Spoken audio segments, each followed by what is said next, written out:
That is what the beast system will be like. The devil wants to control humanity. The devil wants all of us to worship him. He wants to be worshipped as the Most High God, even though he is not. He is the counterfeit, and he uses technology and all of these things, all of these simulations to wow people. And just as the Bible says that he will come with all kinds of signs and lying wonders, and this is exactly what is being shown in this movie, that the New World Order, the technocratic society, the control of humanity, the enslavement of humanity is coming very soon. Rudolf Steiner noted that in 1924, since then our atmosphere has become far more permeated with electric waves of widely diverse types. There's no doubt now that electric waves, electromagnetic forces, cause direct biological effects. There's thousands of peer-reviewed papers on this subject. There's no doubt about it. But what are these effects? How are they affecting us? What can we do about it? We're now at a stage where we're putting in what's called 5G, which is a special type of broadcast for high-density information transfers. And it turns out that this is the same frequency bands that are used in crowd dispersal weaponry.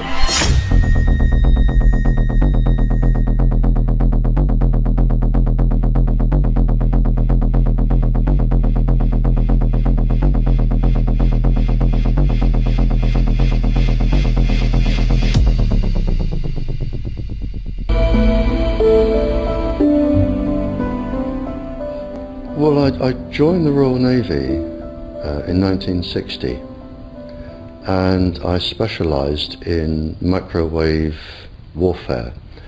Radar, obviously, which uses microwave, but they don't just teach you radar, they teach you all about microwaves and other uses. So I understood about microwave warfare and how it can damage people, how it can harm people. Microwaves then were used as weapons, as they are today. It is a perfect stealth weapon. And when governments don't like a group of people, for instance, the ladies who protest at Greenham Common in England about the American missile base they camped, they were microwaved. We microwaved Catholics in Northern Ireland to make them sick. It goes on all over the world. And it's a weapon that you don't know you're being targeted, because the dose is very, very low, which is actually more dangerous than a high dose. It's very, very low, and it may take a year or two, but you can cause neurological damage and cancers with low-level microwaves, and you can make all your opponents sick. It's a perfect weapon for a government. Our impulses are being redirected. We are living in an artificially induced state of consciousness that resembles sleep. Their intention to rule rests with the annihilation of consciousness. We have been lulled into a trance. They have made us indifferent to ourselves, to others. We are focused only on our own gain. Please understand, they are safe as long as they are not discovered. Keep us asleep, keep us selfish, keep us sedated. Yes, 5G will connect the Internet of everything. If something can be connected, it will be connected in a 5G world. Hundreds of billions of microchips connected in products from pill bottles to plant waterers, requiring massive deployment of small cells. We won't wait for the standards. Now, to make this work, the 5G build-out is going to be very infrastructure intensive. We must reject the notion that the 5G future will be the sole provenance of urban areas. The 5G revolution will touch all corners, and that's damn important. The interconnected world of the future will be the result of decisions we must make today.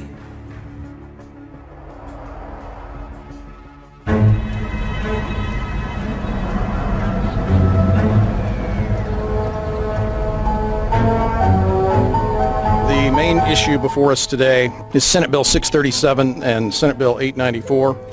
the former by Senator Hugh and the latter by Senator Knopf. We're going to invite the first 4 witnesses in support of the legislation, and that would be John Jones with Sprint, David Lewis and Andy Emerson with AT&T, Neil Krevda with Verizon, and Frank Alcavetti Jr. with T-Mobile. So be straight with me. Is it true? It could be. No, well, very few cases. There was an unfortunate incident out in Iowa. Look, gentlemen, practice these words in front of the mirror.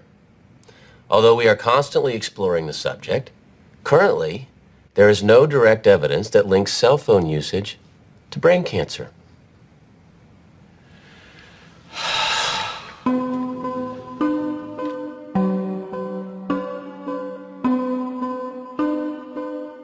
I'm Sharon Goldberg. I'm an internal medicine physician. I've practiced medicine for 21 years, and my background is mostly academic, internal medicine, hospital-based, clinical research, and medical education. I'm a certified Microsoft small business specialist. I worked on space station designing the cabling system for the airlock module, where I was responsible for EMI, EMC analysis, which is electromagnetic interference, electromagnetic compatibility. I am a professor in the Department of Epidemiology, Biostatistics, and Occupational Health, and I teach there both toxicology and health effects of electromagnetic radiation. My name is Daphne Tachover, and I'm the founder of an organization called We Are the Evidence. We are an organization that represents the many adults and unfortunately many children who have become very sick from wireless technology radiation.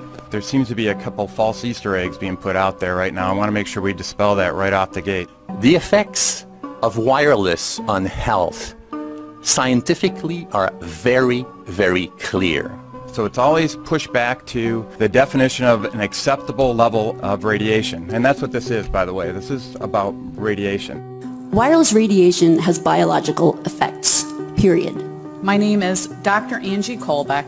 I've been reviewing the studies showing the impacts of wireless radiation on our health, and there are now thousands of studies showing the following adverse health impacts to wireless radiation: cancer, oxidative damage, DNA damage, DNA failure. Things like memory, dizziness, anxiety, brain fog. Headaches, nosebleeds, cognitive problem, exhaustion. We have evidence of DNA damage, cardiomyopathy, which is the precursor of congestive heart failure. Short and long-term memory loss, decreased attention spans, lower reaction times, even involuntary contractions of muscles causing misalignments of spines and jaws. Breast cancer. We suddenly have breast cancer in women who have no DNA predisposition.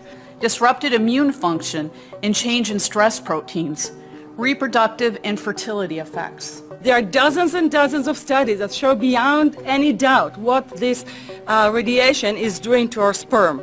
Now, if you take the cell phone out of your pocket, the sperm will recuperate within 3 to 4 months. What would not recuperate would be the damage to the DNA of the sperm. That is irreparable. The wife of the ex-governor of Indiana was diagnosed with glioblastoma. Same brain tumor Ted Kennedy had and John McCain had. Did you look at John McCain's scar? This is a cell phone brain tumor. LeBron James, one of our sports people, had a salivary gland tumor. That is another cell phone tumor. You didn't hear about it because immediately after that was discovered, he was paid by Samsung to become their spokesperson. We are seeing increases in brain tumors.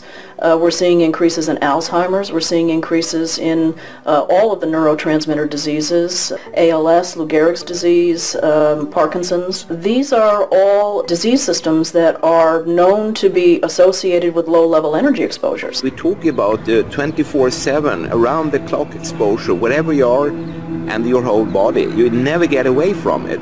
And it seems from our studies that maybe your immune system can cope with for a time, but it will deteriorate.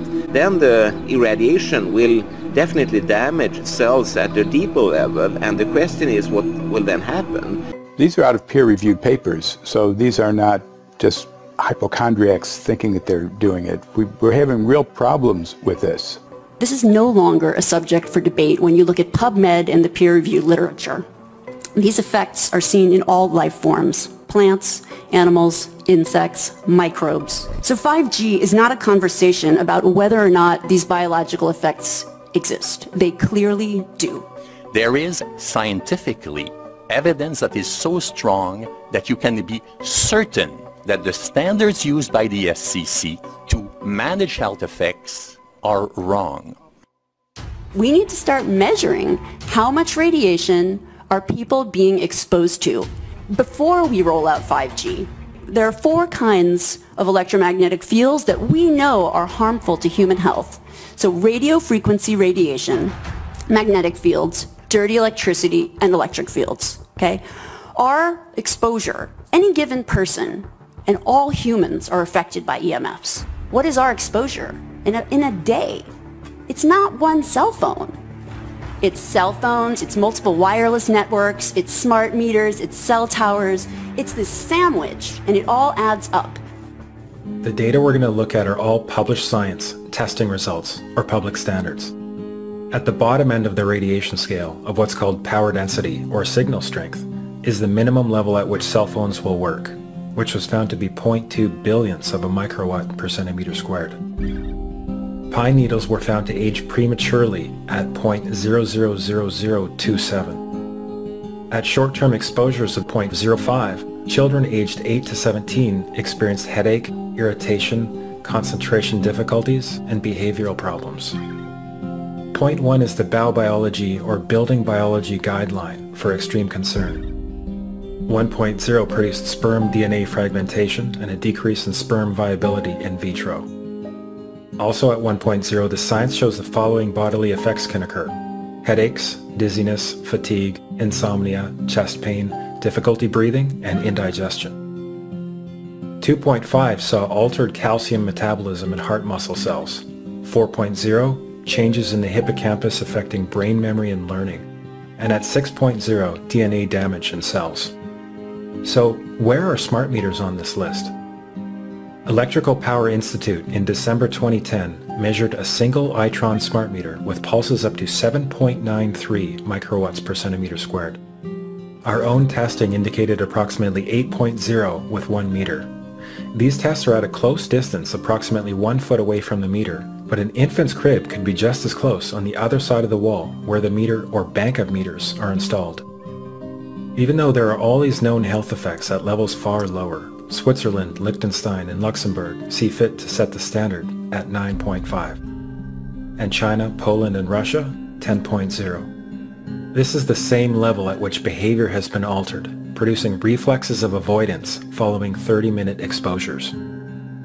A room of 12 smart meters, very common and even a conservative number in an apartment building, tested at 19.8 microwatts per centimeter squared. This is hundreds of times higher than levels which clearly indicate harmful effects. So how can utilities and governments get away with forcing these devices on everyone? This is how.